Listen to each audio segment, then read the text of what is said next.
Akatsika ny pejy politika trangafa tanteraka kosa indray hiloza mpifamoivoizana anaty ravina no niseho teny ampita-tafika teny androany maraina lehilahy lehibe iray tokoa no maty vao hitsaky ny camion lehibe ny lohany. Saika niparitaka manamorona ny lalana avokoa ny atidohany ity lehilahy efa azo lazaina ho nahazo azy taona ity.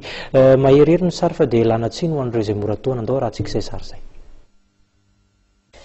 Lehilahy lehibe iray mananika ny 80 taona any ho any no vohitsaky ny camion lehibe androany maraina nandidina ny tamin'ny 2 ora ratsaka fahefany teny ampita-tafika. Ny lohany no vohitsaky ny kodiarana aorian'ilay fiarabe ka fisaka tanteraka, niparitaka tamin'ny arabe ny atidohany. Nandeha teo amin'ny tetezana eny ampita-tafika ity lehilahy ity no voalaza fa avy hatrany dia nianjera anaty arabe ary vohitsaky ilay camion ka ny lohany namantana tao ambany kodiarana. Ireo laza nahita ny loza dia nanambara fa ny vilavila izany ny fandehany toy ireny mamy ireny. Ny mpamily ilay fiarabe moa dia tsy hita izay nalehany taorian'ny fitrangany loza. Marihana fa dia niteraka fitohanan'ny fiara ity lovan'ny samatsy ravina ity.